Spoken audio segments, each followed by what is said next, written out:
ओम शांति। सुप्रभात। सर्वशक्तिमान शिव पितांकर शिवशक्ति सेना सच्चा सच्चा ब्रह्मावश्च ब्राह्मण मानंकु हृदयर सहित शुभ अभिनंदन सुस्वागतम। शिव बाबा कहउछंती मिठा संतानगण वर्तमान सारा दुनिया अज्ञान अंधकार रूपक रात्रि द्वारा आच्छादित हो रही। एबे समाप्त हेबाकु जाउछि। ज्ञानालोक द्वारा पवित्र सतो प्रधान सुख शांति संपन्न सत्ययुगी दिन मु तुम पाई नहीं आसुछि। एबे सीधा सड़क मो ठारू यह प्राप्त कर। आउ भक्तिर अंधकार भितरे एणे तेणे घुरी बुली धक्का खाइबार आवश्यकता नहीं, जेहेतु सत्य पितांकर परिचय तुमको एबे मिली जाइछि। मो सहित समस्तंकु एबे शांति धाम घर को फेरिबा को हेबो। तेबे एही स्थिति केवल प्राप्त होई पारिबो जोग शक्ति द्वारा। एही जोग शक्तिर महात्म्य अनेक कथावस्तु पोथी पुराण आदिरु आमे शुणिछे। जेपरिकी मुनि ऋषि माने तांकर जोग शक्ति द्वारा हिंस्र जीव जंतुଙ୍କୁ ମଧ୍ୟ बश करि पारुथिले। एपरिकी परिवेश बा प्रकृति को मध्य बश करि पारुथिले। ताहा हेउछि पुणी तत्वयोग बा हठयोग द्वारा। एई किछि वर्ष तलर कथा। जर्मानर जणे 28 वर्षीय युवक दृष्टि द्वारा झरकार लुहा रड को बंका करिदेवा, काच झरका को मध्य चूरमार करिदेवा आदि कार्यर समाचार समस्त गणमाध्यमर मुख्य समाचार पालटी थिला। आहुरी एक मुख्य कथा मध्य हेउछि जे ब्रह्मा संकल्प द्वारा सृष्टि रचना करिबा। संकल्प द्वारा सृष्टि रचना करिबा अर्थात संकल्प सही भली सिद्ध हेबा दरकार। तेणु सही भली संकल्प सिद्ध सेतेबेले ही थाए जेतेबेले तपोबल द्वारा आत्मिक शक्ति जाग्रत हुए। तेबे जहा गायन अछि कि भारतर प्राचीन राजयोग अर्थात जेउ जोग द्वारा राज्य प्राप्त हेई थाए ताहा समस्तंकु स्वीकार करिवाकु हेबो। यह कोनोसी अंधविश्वास नुहे।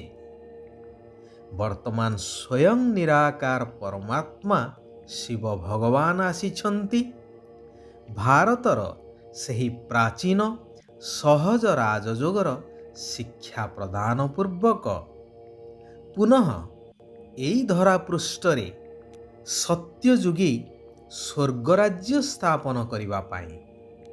सेथिपाई भगवान कहउछंती निजकु शरीर ठारू अलगा ज्योतिर्बिंदु आत्मा निश्चय करी निराकार ज्योतिर्बिंदु परमात्मा पितांकु अति कमरे 8 घंटा मने पकई चाल। एही जोगर अभ्यास करी चाल, तेबे आपना छाए विश्व कल्याणर सेवा होई चलिबो। कारण एही जोग अभ्यास द्वारा सारा विश्वरे पवित्रता और शांतिर तरंग परिव्याप्त होई थाए। जन्म जन्मांतरर विकर्म जहा आत्मारे भरी हेई रहिछि ताहा समाप्त होई थाए एवं आत्मा दैवी गुण संपन्न होई सत्ययुगी दैवी दुनिया रे उच्च पद प्राप्त होई थाए।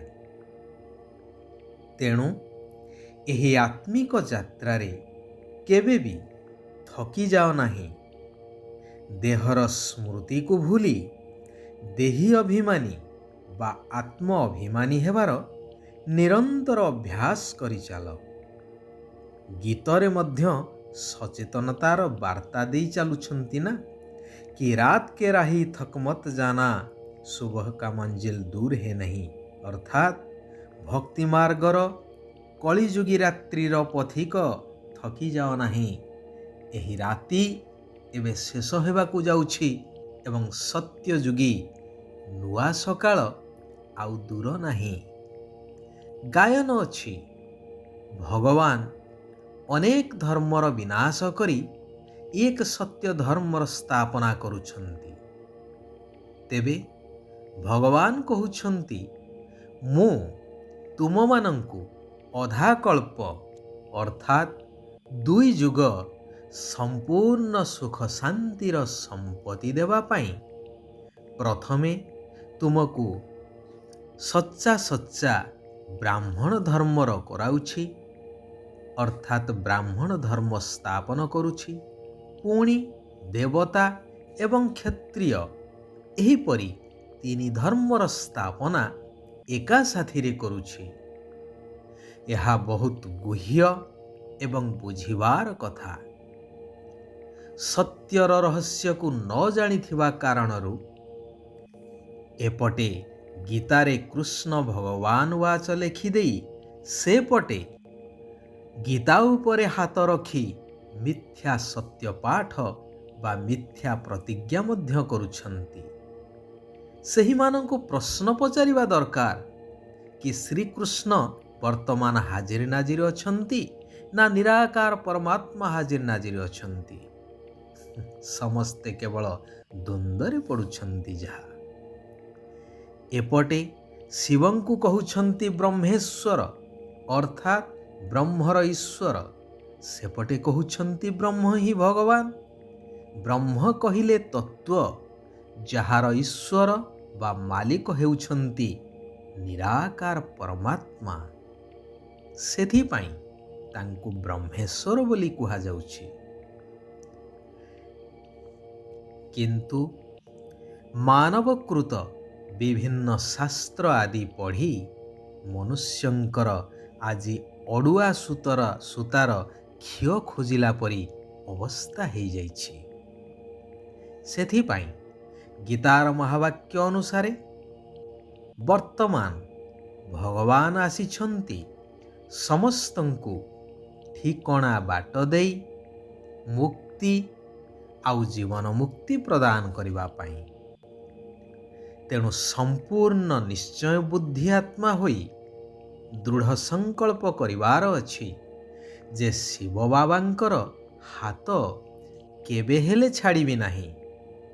5 ବିକାର ରୂପୀ ମାୟା ରାବଣର ବନ୍ଦିଶାଳାରୁ ମୁକ୍ତ ହେବା ପାଇଁ ଶିବ ବାବାଙ୍କର ଶ୍ରୀମତକୁ ସର୍ବଦା ପାଳନ କରିବାର ଅଛି। ମନ୍ଦିର ଯୋଗ୍ୟ ଅର୍ଥାତ୍ ଦେବୀ ଦେବତା ସଦୃଶ ହେବାର ପୁରୁଷାର୍ଥ କରିବାର ଅଛି।